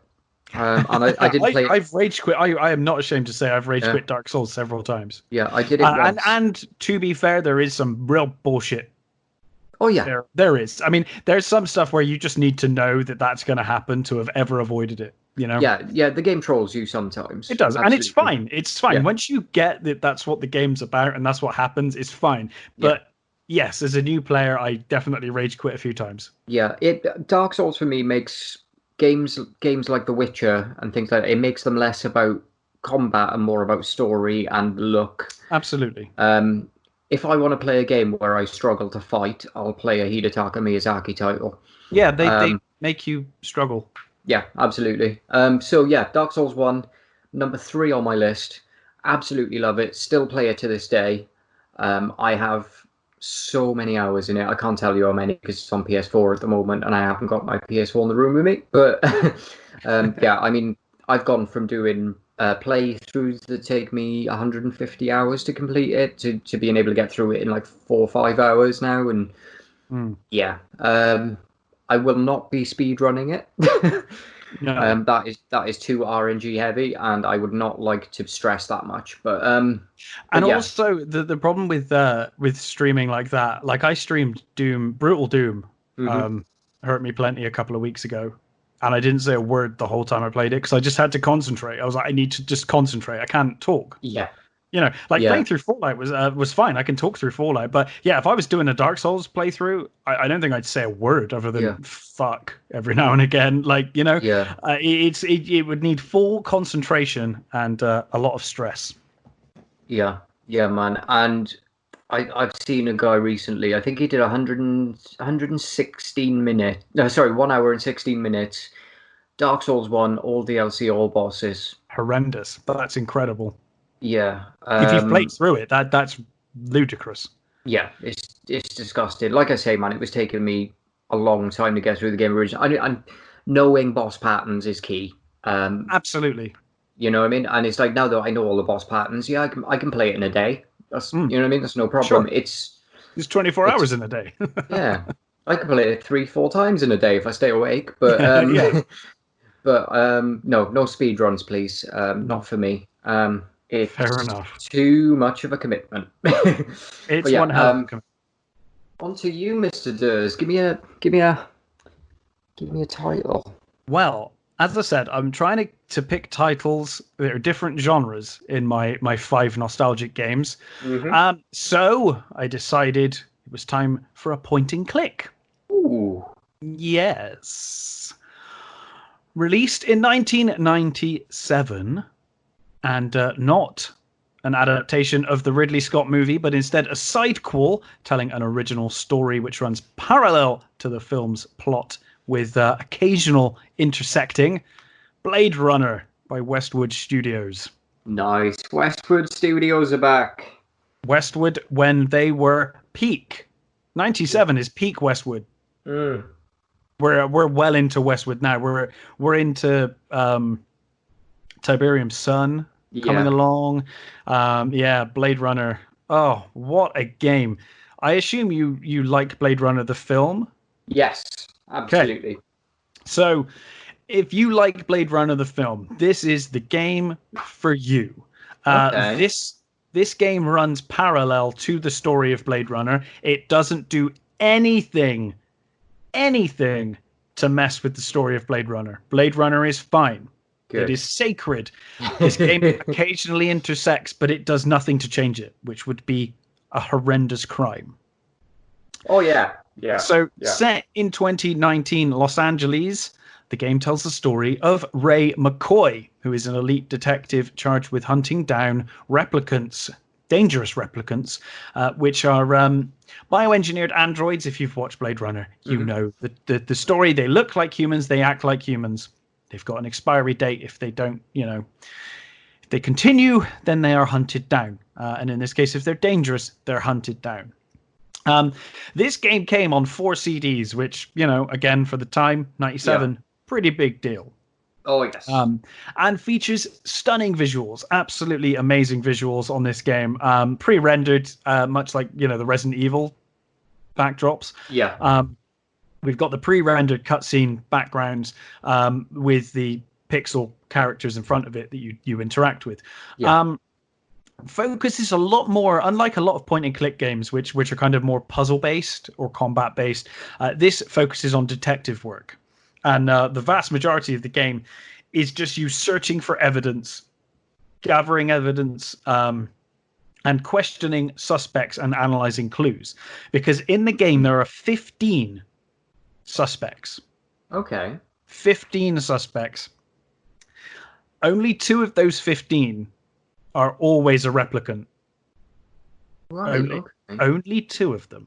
And the other 13 characters are completely randomized every time you play. Okay. So you, aside from 2, who I don't want to spoil just in case people want to play the game, I won't say who they are. But there's 2 that are definitely always replicants. The others rotate around randomly. So every time you start a new game, it's random as to who is a replicant and who is a human. And their behavior is different on each playthrough depending on whether they're human or not. And it's down to you as a detective to determine whether someone is a replicant or not. And as you know, if you're a Blade Runner, if you kill a human, that is the end of your job. You are done. Yeah. So reading up on this, which I didn't know, apparently due to the random nature of that, the 13 ever-changing characters, the script was over 500 pages, and quality assurance apparently took the quality assurance people had to play through the game 2,500 times to experience every possible variation of the game, to get through every single possible script sequence. Because obviously the way that people talk to you and the things they say in dialogue changes depending on whether they're a replicant or not. And there's 13 combinations of all of that dialogue. A truly amazing game. I as a Blade Runner is top 5, one of my top 5 favorite films of all time. I'd agree there. And this game complements that world and that film so well. And for licensed video game release, that's almost unheard of. For a video game based on a movie to come out and be good is quite rare. Yeah. Obviously, this one came out a long time after the original film, but even so, the way that they integrate it into the existing Blade Runner story and universe is tremendous. The characters are tremendous. The dialogue options are great. I love that every time I play it, I don't know who's a replicant and who's not. Yeah.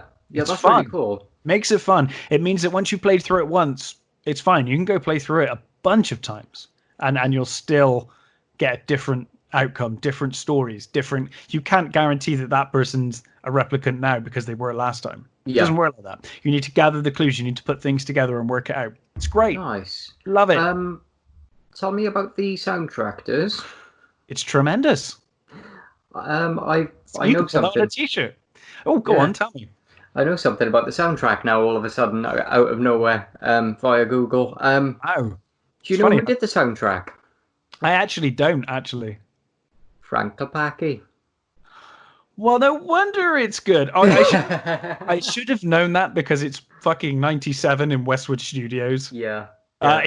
The soundtrack really does complement the Blade Runner soundtrack. It Yeah. feels very much in that world. Yeah. I was quite curious because it was Westwood and around that time I was like, who did the soundtrack? I should have known. I should have known. I think I expelled so much Command and Conquer last week that like it's kind of been gone from my mind because Command and Conquer would have probably been in this top 5 had we not already covered it. To be honest, I'm purposely trying to avoid games that we went into too much depth about. So I was like, I know I've already talked about Command and Conquer at length, especially because Command and Conquer was last week. I didn't want to go back for it again. But yeah, Frank Kopacki, wow, I'm not surprised. The soundtrack is stunning. So okay, come on, Daz. Guess what now? What now? It's not Dark Souls 2, I promise. I was at one point going to put Bloodborne in this list. And the reason I was going to do that was because of the DLC, which is amazing. Okay. But I decided that I may have too much modern RPG element type, like fighting games. Okay. So I decided, you know what? No, you know what's a game I've always loved since early memories of gaming, still love to this day, and literally watch people stream pretty much every night at the moment. Okay. That's Super Mario Brothers. The original Super Mario Brothers. Or anything in its series, to be honest. As I love series. I will be honest, Super Mario 3 almost made this list. I wanted to pick one platformer. I went with Mega Man 2, but Super Mario Brothers and Super Mario Brothers 3 meant everything to me as a kid. Yeah. So everybody knows Mario. There's no point me going into lore and things like that the too lore much. Of Mario, yes. Yeah, I know, right? Basically, save the princess. Yes. That's the story to Mario. But I still watch on a daily basis people playing Super Mario at the moment. When they're good. Yeah, at the moment. It's hypnotic to watch. Yeah. At the moment, it's mainly Super Mario Maker 2 that I'm watching. But you can change the graphics in Super Mario Maker so they can look like the original Super Mario or any of the Super Mario games. That's right. You get different style categories. So you got SMB, you've got the 3D world stuff, you've got it all in there. Well, I think Super Mario Maker 2, based on the fact that, you have player-based levels, so player-made levels. Yeah, and they're insane. Some of those levels are insanely hard. Yeah, so you go from easy through to super expert. And I watch people. I watch one guy actually called Ryuka. I watch him pretty much every night when I'm sort of settling into bed. I watch a lot of I watch Quake playthroughs, speedruns. I actually find, as sad as it sounds, I find speedrunning games, watching it, really hypnotic. I love it. I can't stop watching it, especially when it's games you've played before, and you're just like, wow. Absolutely. And seeing people do so much better at it than you. Yeah, it's amazing. I think it improves you. I do. I think it definitely does. Yeah. I think Dark Souls for me, I became better at the game because of watching streams. Absolutely. I'm a complete advocate for Twitch and for YouTube. Oh, 100%. Yeah, I think it's great. When did you first play Mario Brothers? Super Mario Brothers, sorry, not Mario Brothers. So my friend Johnny, that lived on my street when I must have been probably 4 or 5, had a NES. And I used to go around his house and we'd play Mario on his NES. Nice. and we basically one controller, and we'd swap every time you game overed. Yeah. And we would do that for hours and hours. Other little titles that we played as well. We played the Turtles NES game.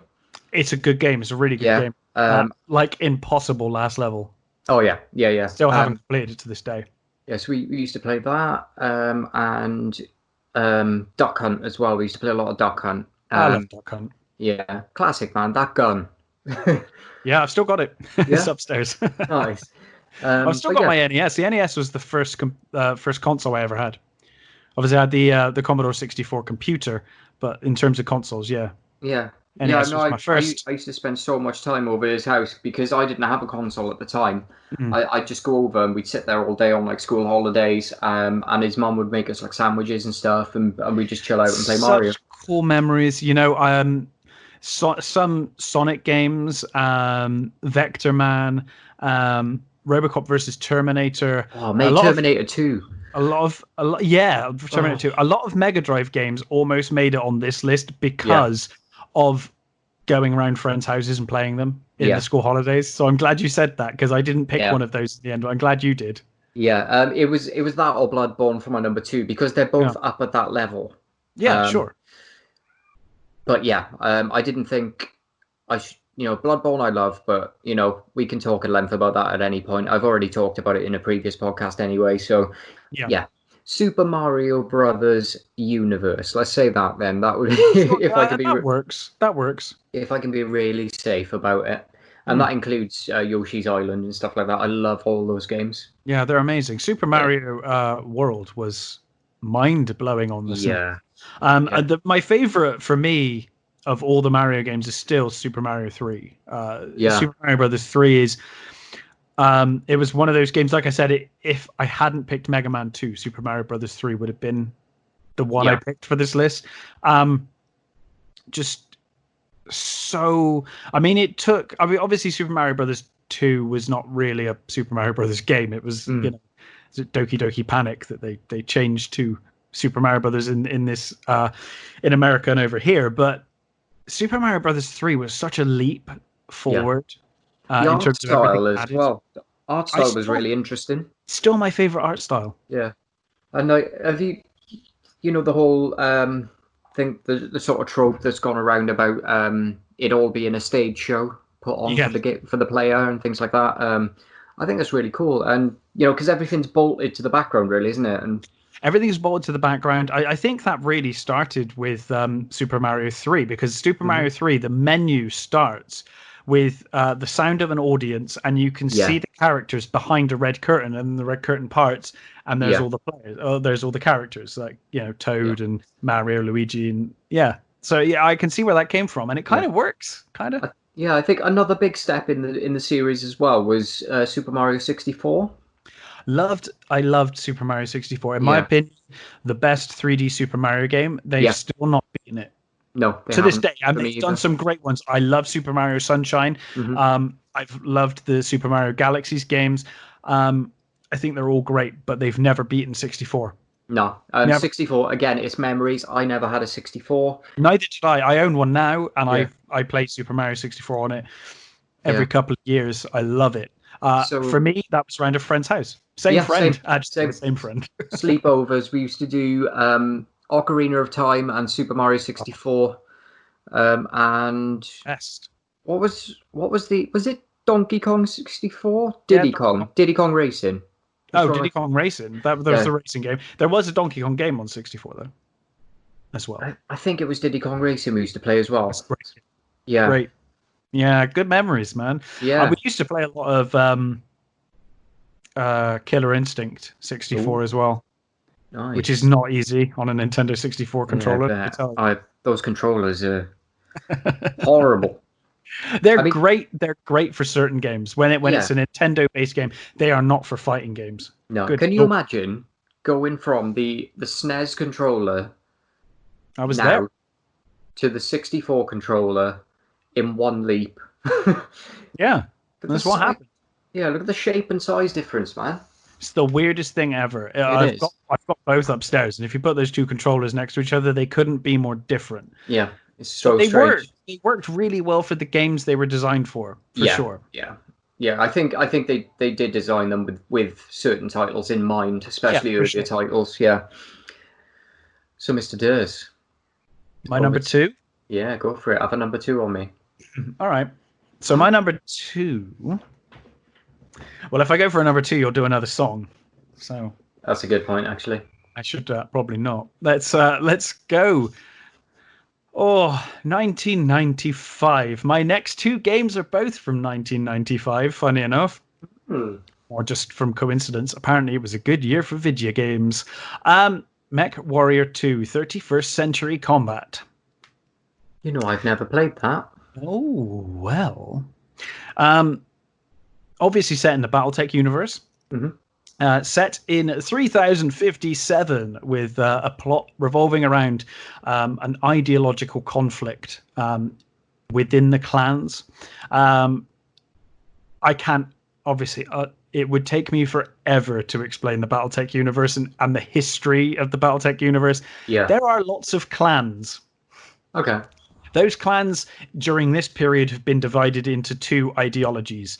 There's the Crusader ideology, who wish to return to the Inner Sphere as conquerors and force the nations to unite and recreate the Star League, which used to exist back in the past. Yeah. And then there's the Warden clans, the clans that have decided to go the Warden ideology, who believe that the clan should act as protectors of the Inner Sphere, only intervening if a threat of significant problem is encountered, to where they need to get involved. If not, they just wanted to protect everyone and be, protectors. Whereas the Crusaders wanted to go back and just conquer everything and take over. That was their plan. Yeah. So this game in particular, during the, I believe it's called the Reprisal War. So this game focuses on two clans within those many clans. Clan Jade Falcon, who are representing the Crusaders, and Clan Wolf, who represent the Wardens. Okay. So as the player, you play through both clans' campaigns in either order. I would personally recommend doing Jade Falcon first, because it's depressing as fuck, and then go with Clan Wolf afterwards, because at least you'll get a happier ending. Canonically and technically, the Jade Falcon clan win the war. Okay. But in the process of winning this war, they suffer 98% losses to their forces. Effectively, whilst winning the war, they effectively cripple themselves and take themselves completely off the board and out of action. Whilst the wolves, who technically lose the war, brush it off and just keep going because they've just got more forces. It's a first-person mech-based game.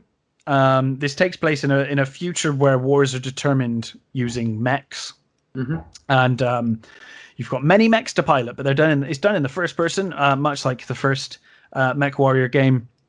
This game, however, was a huge technological leap forward. I mean, I remember when I first saw this game, it's not much to look at now. Yeah. But when I first saw this game, it was some of the most stunning stuff I'd ever seen. Nice. It was unbelievable. It blew me away. Where we had single missile being shot in Mech Warrior 1 to kind of simulate the idea of missiles being shot. In Mech Warrior 2, we get all the missiles, volleys of missiles being shot. The voice of the AI is some of the most iconic voice you'll ever. Is one of the most iconic voices you will ever hear. And almost half the fun of Mech Warrior is losing, because hearing that cold. In the same way that you're playing through Command and Conquer and you've got that Ava voice. Yeah. And she's just very clinical and non-emotional. You get the same with this, except she sounds more cheery in Mech Warrior. And hearing her, because it's a simulation, right? Yeah. And your mech will get damaged and parts fly off and things explode, and every time something happens in the game, the AI will tell you what's happening. And when you've got a critical hit and she's like screaming critical hit torso and then critical hit left arm, and then you've got ammo, and she's like, internal ammo explosion detected, and you just like the whole mech is just falling apart. Yeah. Hearing that clinical voice, it really captures the spirit of BattleTech. That dour, hopeless world of BattleTech is perfectly shown here. I think it's probably shown better in MechWarrior 2 Mercenaries. Purely because in Mercenaries you play as a mercenary and you basically run a mercenary company. Obviously in MechWarrior 2 you are a member of the clans, and the clans have almost limitless resources. So the only thing that limits you on any given mission for MechWarrior 2 is the tonnage. As long as you meet the tonnage that you can drop onto a planet with your mech, you can pick any mech you want, fit it out as much as you want. When you get to mercenaries, it comes down to cost.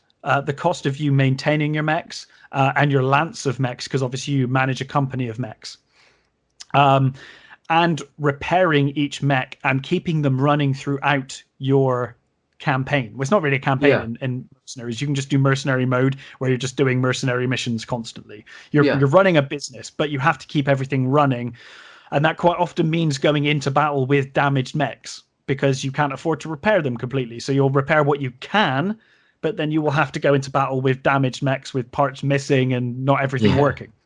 MechWarrior 2 doesn't really have that because you've got the limitless resources of the clans. You can just keep, the next mission you will have a brand new mech.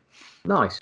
The soundtrack, Daz. Go on, tell me about it. I will tell you this. There are on my phone right now, actually there's 3, but two of note video game soundtracks on my phone right now. One of them is Command and Conquer, which has been on there forever. And the other one, which has been on there forever, is MechWarrior 2. What? Nice. I absolutely adore the soundtrack to MechWarrior 2. MechWarrior 2, I mean, we're talking 95. Command and Conquer, MechWarrior 2, soundtracks for me, like, defined my childhood. Yeah. Defined it. And I haven't heard the MechWarrior soundtrack, but if the Command and Conquer soundtrack's anything to go by, they defined your musical taste a little bit as well, Durs. They kind of do. I mean, MechWarrior 2 is a lot more downbeat and serious and sad than Command and Conquer, which can be quite upbeat and go get them. Chuggy. Not so much with MechWarrior. The soundtrack very much fits the style of slow lumbering mechs. Going into battle. Well, that's what it needs, though, isn't it? A nice. It perfectly fits the MechWarrior 2 universe. And I will say this, and I'm going to send you it after this podcast is over. One of the best opening cinematics to a game ever. Yes, I look forward to it. Oh, it's so good.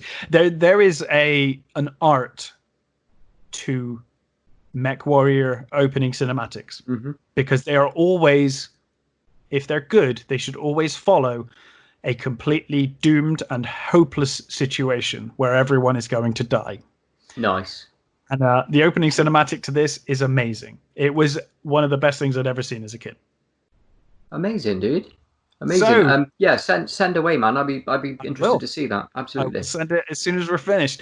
Now, Daz, on to your number 1. I wonder what it could be. Ooh. Do you have tattoos of it? Do I have tattoos of it? I might have a couple. Ladies and gentlemen, you finally get to talk about it at length. I do. This is so exciting. Has finally arrived. Ladies and gentlemen, the 28th of September 2011. He knows the day. I don't know the date. I do. I know a lot about this game. So, The Binding of Isaac. Yes. Surprise, surprise, is an indie roguelike video game. It was designed by Edward. You know your Twitch account. Daz Thomas BOI. What does BOI stand for? Stands for Binding of Isaac. There you go. It does. I took that as a Twitter handle when I started getting the tattoos, and I sent. I basically tagged Edmund McMillan, the creator, the game designer and creator, in my tattoo photo, and man went and retweeted it. Oh, that's cool. Did he Yeah, comment? he did as well. Yeah, he was like, "Mate, that's commitment, You should get that basically." framed. That's not verbatim, but Frame I that did. tweet, man. Do you know what else I got? What? I got the Legend of Bumbo for PC. When it came out, I got that dropped across to me, so that's quite cool as Oh, well. that's cool. Yeah, he dropped me a code for it. So indie roguelike game. Mm. Designed, as we said, by Edward McMillan and his previous partner in crime, Florian Himsel. So it was initially released in 2011 on Windows. Um, Basically, the game's plot is based around biblical stories it's the biblical story of the binding of Isaac from the Old Testament, where Hmm. I think it's Jacob is the father of Isaac. I'm not very up on my religion, but It's been a while, I'll be yeah, honest. but whoever it is, the father takes Isaac to a sacrificial altar Mhm. because God is speaking to him and telling him he needs to sacrifice his son to prove his love. So it's very much based on that, where Isaac's mother receives a message from God demanding that the life of her son is taken to prove her faith.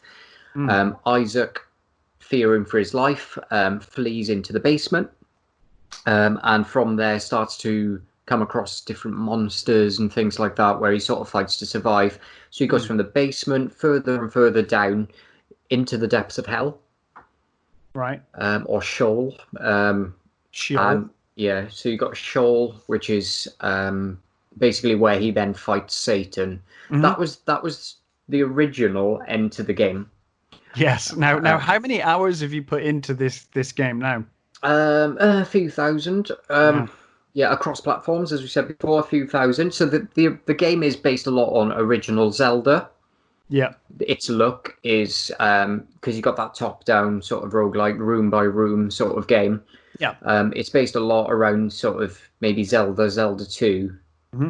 um, that kind of thing. It is very sort of 8-bit looking in its original form. It's been smoothed out since the remake, but yeah. So Ed, when he made this game, he he started working on it and then made Super Meat Boy because he felt that it was too much of a risk as a title to take Mm. his like inner conflicts, because he had so many religious family members and he didn't sort of agree with any of their views and stuff, and he had so many conflicts from Catholics in his family, born again Right. Christians in his family. He made this game based around his own sort of insecurities and Interesting. things that were pushed towards him as a kid, and things religiously as well, which is why there's so much of that in there. But he didn't want to release it because he thought it was too much of a financial risk. Right. So they made Super Meat Boy, and they made money. I love Super Meat Boy. Yeah. So I think one, I've told you I've been playing Super Meat Boy lately. It's yeah, so good. It's such a it good is. platformer. I think the thing is with it, when you released Super Meat Boy and they had some form of commercial success with it, because Super Meat Boy was I think it was the Xbox Marketplace Game of the Month I'm at not one point. surprised. Yeah. Yeah, when 360 was a thing, so that brought them success because people were able to download it on their Xbox accounts for free. Yeah. But that meant that Let's Players started playing it. You know, YouTube content creators, Twitch players all started coming onto this game, Yeah. and then people who weren't on Xbox were buying it. So that sort of popularity that came through, Ed's idea was, right, okay, let's release Isaac, because we've made a bit of money now. I'm not going to go bankrupt if I release this game. Sure, I can take the risk. Yeah, so he Hmm. released it. 6 months later, he released DLC for it, Wrath of the Lamb, but this was all on Flash, so there was less you could do with the content of the game. Yeah. So a little DLC with Wrath of the Lamb brought in the Dark Room, which is another floor below Hell, below Sheol, Right. where you fight the Lamb. And then the Lamb became this extra sort of super hard boss with 2 phases, and it was a hard game on Flash. I Mm. went back and played it on Flash because when I first picked it up, it was because of the next thing I'm going to mention, which was the Let's Players, who yet again took it under their wing. People like Mm. Northern Lion, Cobalt Streak. They were big streamers at the cusp of this sort of like roguelike is becoming big. Yeah. And you got this crazy bald Canadian dude, Northern Lion, and he's just sitting there playing thousands of hours of Isaac. And the game was huge after it, man. It just blew up. There's so many people that still don't know about it, but in the sense of an indie game, it blew up, man. Like, you know what I mean? To the point where Edmund Macmillan went into talks with Nintendo about a remake, which would have been the Binding of Isaac Rebirth, as it is now known. Nintendo backed out because they felt that it was too controversial. Goes against, Nintendo have always been quite funny about things like that. So they were like, weirdly, okay. they're fine with Castlevania. Yeah, true. But yeah, they were like, it's too controversial. So Nicholas, who at the time were a very small game development company as well, decided to pick it up instead. And that was released in 2014. So it brought in the availability of new items, so new sort of passive and active items that you could use. And that sort of developed a new level of synergy as well within your builds. So much more of an RPG sort of based turn was taken, where you could now be like, all right, okay, so I've got homing tiers. What would be good with homing tiers? Fire would be good with homing tiers. You know what I mean? That kind of thing started to happen. Yeah. And then you start to make these crazy builds and become super overpowered and things like that. And with its popularity, they released Afterbirth, which was a DLC. Afterbirth Plus, which was the most recent DLC, and they are waiting on a date currently. There have been delays because of COVID-19. Sure. But they are about to release a final DLC. So when did this game originally come out? 2011, did you say? 2011 on And Flash. We're still getting DLC for a game effectively. I know it's changed platforms, but effectively a game that came out in 2011. Yeah. That is staying power. That's Absolutely. like Minecraft levels of staying power. Yeah. So here's the thing. Or thing. Skyrim levels of staying power, I guess. Yeah, here's the cool thing about it as well. The DLC that they're releasing was based on something called Anti-Birth. So when they released Afterbirth Plus, they also released modding for the game. Right. So modding became a thing. There's a mod workshop for it on Steam. And modders, a couple of modders, I can't remember the name of right now. I'm really sorry, guys, because I do have a lot of respect for these guys. They released a big game-sized DLC called Anti-Birth. So instead of Afterbirth, you've got Anti-Birth. Okay. They made new floors, so new levels, new bosses. They made new mechanics. You could ride around, like mining carts. You have like enemies that follow a track along on mining carts and things like that, and all sorts of stuff going on. It's crazy. But the DLC is that's coming out now is Edmund Macmillan and Nicholas with those two guys who made Anti-Birth. They brought them on board. That's for the awesome. Final, they brought them in for the final DLC. So yeah, we're just waiting on a date for it. I'm obviously excited, very excited for it. I should think so. Yeah. The question of have I completed it? Yes, numerous times, and yes, somewhat. I've deleted my save files probably a dozen times to replay through. Because obviously it's the type of game where you unlock things as you go along. You start off with only 6 floors, and you end up with 11 floors if you count Delirium and the Void, which is in Afterbirth Plus. Thousands of items that you have to pick up to complete the game. Loads of different sort of there's things like complete the game within 20 minutes, complete the game without picking up any item, anything apart from keys. So don't pick up any money or bombs, for example. Right. Complete the game 5 times in a row to unlock this challenge. You know what I mean? It's that kind of that kind of game. And you did. I did over and over and over again. My current playthrough, I'm on the first save file, and I'm about 100 hours in. Keeping in mind that I know how to unlock everything. I'm about 100 hours into that playthrough, and I'm about halfway there. So the replayability on it, if you're a completionist, is insane. Yeah, absolutely. I could talk about this game all day, but I won't do that to you guys or to you, Durs. I don't mind. I would say if there was a game I was ever going to recommend to maybe a casual gamer who wants a little bit of a challenge, a little bit of tongue-in-cheek religious humor, I'd say The Binding of Isaac. It's 15 quid with the DLC. Pick it up. It's on every platform. It's even on Switch now because Nintendo decided they're okay with it. But yeah, well worth it, mate. So that's mine. There we go. Well, my top 5. It wasn't really a top 5 as such. It was just 5 nostalgic games. So bearing that, because I don't even know how I'd do a top 5. It would be so impossible. It's tough, man.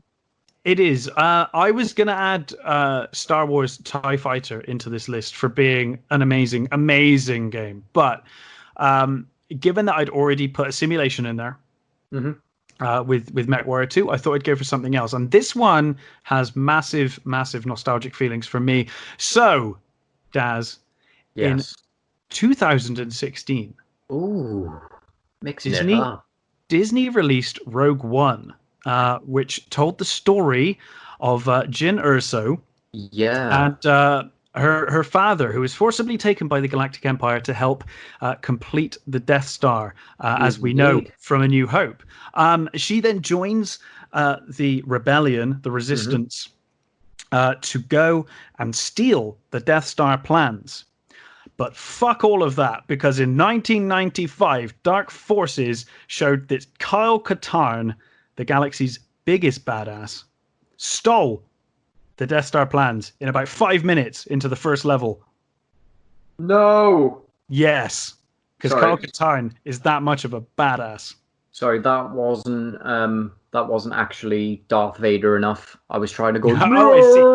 I understand. Yeah. So, Dark Forces from 1995. There is a reason this is on my highest on my list, because I had owned many, many games in my life up to this point, the point that I was buying Dark Forces. I'd spent birthday money on games before. I'd had games bought for me, Commodore 64, NES, PC. This is the first game that I went into town on my own with my own money to buy. Wow. Was Dark Forces. I bought Dark Forces. I actually bought I have the proper big box now, the original big box. But at the time, it was the white label. LucasArts were doing white label games, which were like cheaper big box versions. Yeah. And I picked up the white label version of Dark Forces, and I never ever looked back.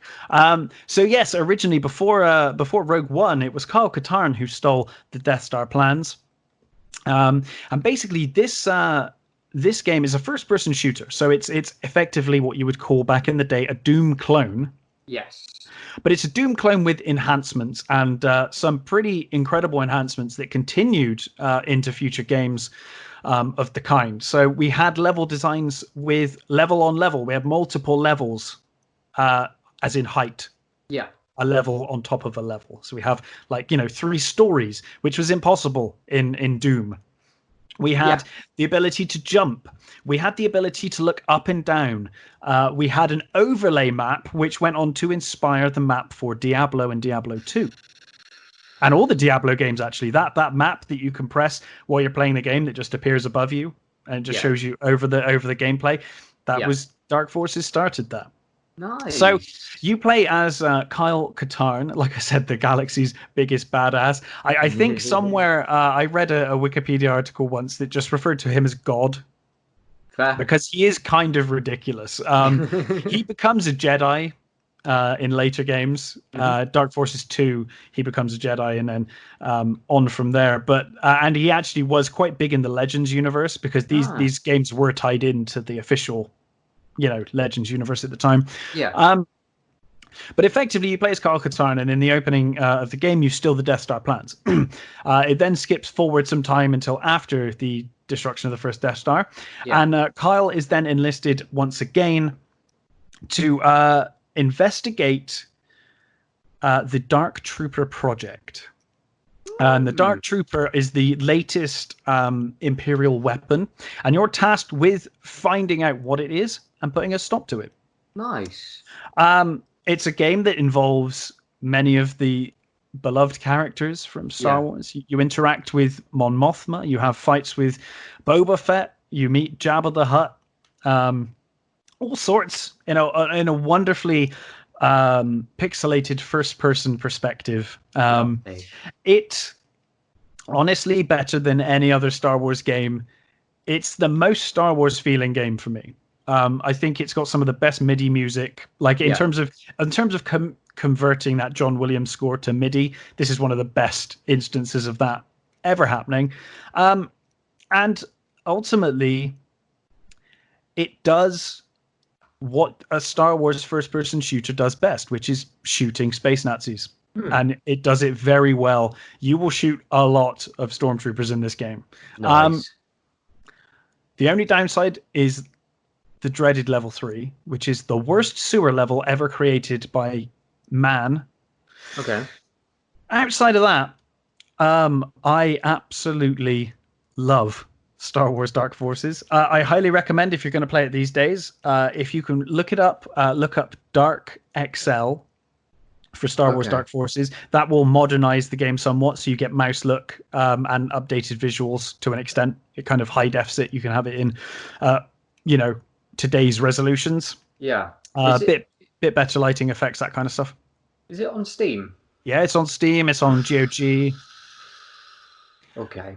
I don't know how easy it'll be to play these days, but I highly recommend giving it a go. The LucasArts logo turning up at the start of that game takes me right back to my childhood. It really does. I mean, like I said, this was the first game. I went to the galleries in Bristol. One of the first times I was allowed in town by myself, and with some money, and this was the game I picked, and I didn't regret it. There was a time, I was going to say actually, there was a time. A sweet spot in the 90s where, you had magazines. You didn't have the internet. You had magazines, but even if you hadn't looked in the magazines, there was a time when I could go into a shop, and if it had Interplay or LucasArts or Westwood on the box, I could just buy it, and I know it would be good. There was never a doubt. For anyone interested... I'm interested. I was going to say, for anyone interested in the title we're talking about right now, I've just had a quick check, and it is indeed on Steam at £4.79, so it's a bargain. There you go. It is a bargain. If you're into some Doom clone, do it. Or you've got the whole pack. Jedi Knight Collection at 1953, which I think I'm going to... That's well worth it, because Jedi Outcast is, if you like lightsaber fights, that's the one. Yeah. That's the best game, I think, for lightsaber stuff. Although I haven't played that latest Star Wars Jedi Fallen Order. That might beat it. I don't know. Haven't played that one yet. I haven't played that either yet. But I'm pretty sure every game I've listed now is available. Blade Runner has very recently come onto GOG. Cool. Fallout and Fallout 2 are available everywhere. The only game you will not be able to play is MechWarrior 2. You would have to get DOSBox and probably download an illegal copy or find a copy. If you're going to go to the trouble, definitely get the DOS version. Yeah. And don't get any of the 3D accelerated versions. If you're buying it on eBay, make sure you can see the CD, because if it has a 3D card written on it, it will not run at all on any modern system. Make sure if you get the Windows version, you can make do with. The DOS version, you can stick straight into DOSBox and it will work immediately. So if you're looking for MechWarrior 2, that's the place to go. But yeah, everything else, Mega Man 2, obviously, get an NES. But Dark Forces, it's on Steam, it's on GOG. Highly recommend it. Yeah, I'd get that Jedi pack, because Jedi Knight 2, Dark Forces Jedi Knight, the gameplay has probably not aged so well, but it's got some of the best Star Wars cinematics ever made. Oh, cool. Like, it could have been, to my teenage mind, it could have been the sequel to the Star Wars films, and I would have been happy. It's incredible. Yeah, this bundle is Dark Forces, Jedi Knight Dark Forces 2, Jedi Knight Mysteries of the Sith. That's the expansion. Jedi Outcast and Jedi Academy. Yeah, great. They're all great games. All that for under £20. They're great games. I highly recommend them. Cool. But so that's my number one for this list anyway. I don't know if this is my number one game of all time, but certainly in terms of nostalgia, I have such nostalgic feelings of picking that game up. Amazing. In the shop. This has been fun. This has been great. I liked this one. This was nice. Hmm. Just I didn't really have to research this one. It was just like, Yeah, because yeah, with Command and Conquer, when we're doing histories, it's like, oh, I don't know everything. I should go check. yeah, This was just nice. yeah, yeah. I mean, I think the hardest part was the ones that you had to leave out. But when you actually, Oh, so many. I mean, yeah, do you want to do some honorable mentions? I've Do you want to well, save them? I've already mentioned Bloodborne. That's the only one I feel really bad about. The only But one I feel really bad about, I know I've talked about Doom and Doom 2 quite a bit, so I'd leave those out. The only one I do feel kind of bad about is Quake.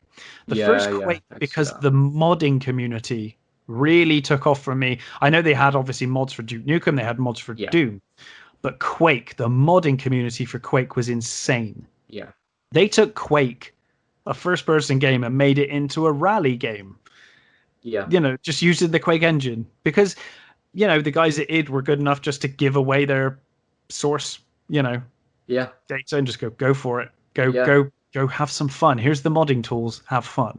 When a dev does that, it's so nice to give Oh, that it's to a amazing. community of gamers. It's the same with Isaac, man. When Nicholas and Ed McMillan gave modding to the user, Yeah, I was blown away, man. I thought it was such a nice thing to do. but the thing it does is that it ensures that your game will be played forever, Oh yeah, oh ever. yeah, Because absolutely. Doom, you can play Doom on printers now.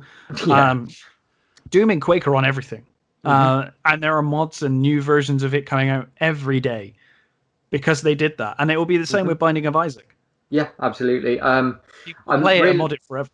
really looking forward to this new DLC. When it comes out, I think I might steal the overlay from you and stream it through the I page. sent you the overlay. I'll send it to you again. Yeah, Oh stream it on the page, man. yeah, absolutely, man. Yeah, let's do Yeah, it. I'll send it over. Yeah, I'll keep that for the DLC because I think Binding of Isaac at this moment in time, until the DLC's taken a bit of a lull in terms of stream popularity, but I Uh-huh.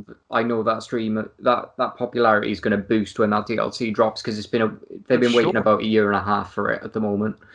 Yeah. It should have come out a couple of months ago, but obviously with with the world going into lockdown, things had to be sort of put on hold. Absolutely. And that's Yeah, perfectly understandable. And it gives yeah, you something to look forward to. hell yeah. Um, So, Daz, we're in danger of this show actually going out on time after all. I know, what the hell, dude. This could actually work. What are we going to talk about next time? How are we going to handle next time? We're just going to leave it to the comments again. What are we going to So do, Daz? tell you what, Mm, he's thinking. yeah, yeah. I think maybe leave it to the comments. Can I just say thanks to Ash as well for Yes, for the Ash idea? was the one that suggested this one, right? Yeah, yeah. Yeah. Cheers for that, Ash. Appreciate Cheers. you. Ash actually used to play drums for me in my old band. Oh, nice, nice. Yeah, good guy, good guy. Love you, Ash. But yeah, yeah. Let's sort of leave it open for now. I mean, Mhm. if we don't hear too many ideas, we can sort of talk about it through the week anyway, and Yeah, for sure. we could even leave it as a big surprise.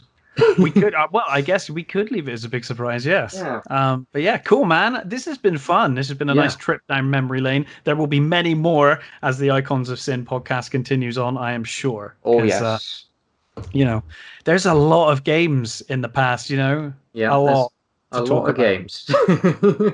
Um, Amazing. yeah, looking forward to it, man.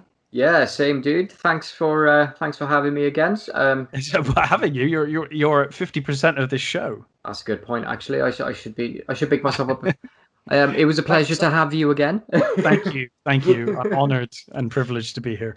Yeah. Cool, man. Well, I shall get this online now, and I'll send you over the opening cinematic to MechWarrior 2 very shortly. Lovely. I'll crack that on while I eat my pizza. No worries at all, man. Absolutely. What pizza have you got?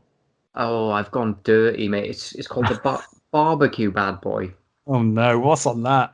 All sorts of meats. Yeah, I know. I folded. So I did tell you I was going to go vegan at one point, but That's all right. You gave it a go, man. I did. I folded. Barbecue base, hot dog crust. Jesus Christ. Yeah, and I've got some mozzarella sticks, some That curly sounds like fries. the kind of monstrosity that only Domino's could create. It's not actually, Is it but not? Who is it? it's Pizza Go Go. Oh, Pizza Go Go. Right. Oh I remember. yes. Oh my God, I remember them. Yeah, Wow. had to Yeah. be done. So yeah, I'm gonna smash that. Watch some gaming, and I'll watch that. Were you ordering it while I was talking about my last game? That's how to do it. Yeah, I did order it because I knew you were coming to. It's the way to do it. I knew we were coming to an end, so I was like, I'll get it in for like 6, right? Yeah. You can listen to the podcast and eat your pizza. Sounds good to me. Mate. Listen to my own voice. Cool, man. Right, I will catch you next week. Thank you, everyone, for listening once again. Send in your comments and suggestions throughout the week. And I look forward to the next one. Yeah, same. Take care, guys. Cheers.